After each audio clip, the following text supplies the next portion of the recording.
La signification du film Auteur hors feu pour lecture 5 minutes publie le 23.04.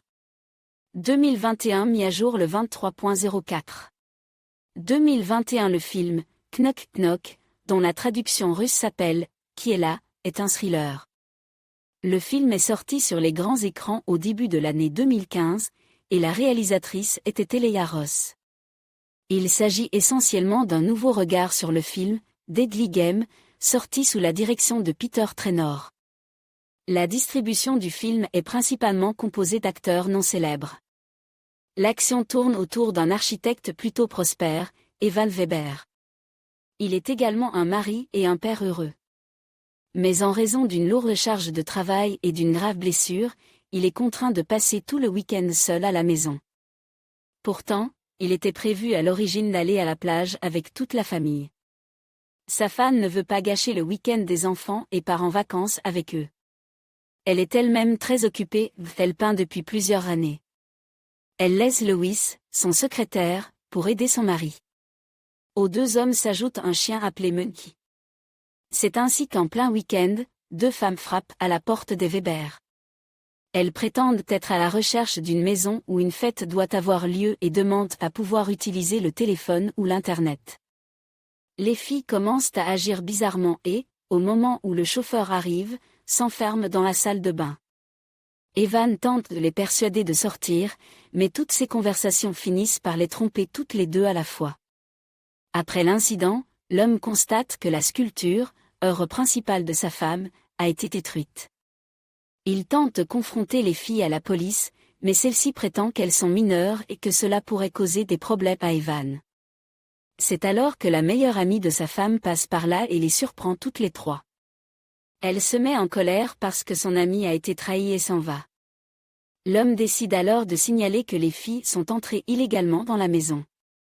Cela fonctionne et elles s'en vont. Evan essaie de mettre de l'ordre dans la maison et de se mettre au travail. Il est sur le point de terminer un projet lorsque quelque chose fait un grand bruit dans le salon. Un homme trouve un cadre contenant un portrait de la famille. Il gît sur le sol, brise. C'est alors que ses yeux deviennent noirs. Il s'avère que c'est l'une des filles qui la frappe avec l'une des œuvres de sa femme. La seconde se déguisait en écolière et tente de le réveiller. Evan reprend conscience et tente de se libérer, mais les filles le menacent d'appeler son épouse par vidéo.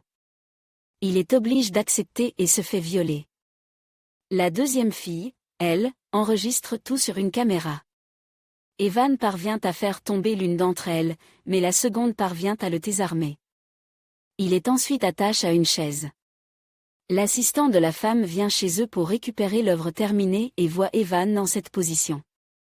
Il voit également les filles se moquer des morceaux de la sculpture. L'homme se précipite pour l'aider, mais il est victime d'une crise d'asthme. Terrifié, il se rend compte que l'inhalateur se retrouve en possession des intrus. Il tente de se débattre, mais glisse et tombe sur un tesson, se brisant la tête. Les filles font une sculpture du corps et creusent une tombe dans le jardin pour Evan. Elles utilisent également le téléphone d'Evan pour en faire un meurtrier. Elles envoient un message à sa femme comme s'il avait découvert une liaison de sa part. Puis Evan se retrouve dans la tombe, la tête hors du sol. Les filles expliquent alors que ce n'était qu'un jeu et que personne n'avait l'intention de le tuer. De plus, ils sont tous les deux majeurs. Elles font partie d'un groupe qui détruit des familles avec des enfants, c'est un passe-temps pour elles. Il s'avère que la vidéo de l'acte sexuel a déjà été téléchargée sur les réseaux sociaux. Les filles prennent le chien avec elles et se rendent chez la victime suivante. La femme et les enfants reviennent et trouvent tout dans un état lamentable. Mais il y a aussi une autre fin, dans laquelle Evan se venge de ses agresseurs. Dans une certaine mesure, le film Wesder se moque des hommes mariés qui sont déraisonnablement insatisfaits de certains aspects de la vie familiale. Dans ce cas, le héros était insatisfait de la relation au lit. On se demande alors si cela vaut la peine de risquer son bonheur pour une satisfaction passagère. Chacun d'entre eux devrait réfléchir la prochaine fois que sa maîtresse sonnera à sa porte et se demander s'il en a vraiment besoin. Dans le monde moderne, où les frontières familiales sont effacées, où il y a une propagande des relations libres, ce film nous montre ce qu'il en est. On peut dire que ce film est une goutte d'eau de prudence dans la société, folle, d'aujourd'hui. Cependant, le film présente quelques défauts. Il est un peu difficile à regarder à cause du changement brusque des événements et de l'abondance des details. De plus, l'ampleur des destructions s'apparente plus au résultat d'opérations militaires qu'à celui de 2 jeunes filles. Oui, le héros laisse entrer 2 filles dans sa maison. Mais la trahison est-elle un crime si grave qu'il les donne un prix trop élevé pour une telle chose? Mais d'un autre côté, Evan le méritait. S'il n'était pas satisfait de sa vie au lit avec sa femme, quel problème y avait-il à divorcer? Pendant que sa femme passe les week-ends avec les enfants, ce qui, soit dit en passant, représente beaucoup de travail, l'homme décide de mettre des cornes à la femme. La raison pour laquelle elle méritait d'être traitée de la sorte n'est pas très claire. Le film nous fait une fois de plus réfléchir au rôle de la famille et à l'importance du mariage.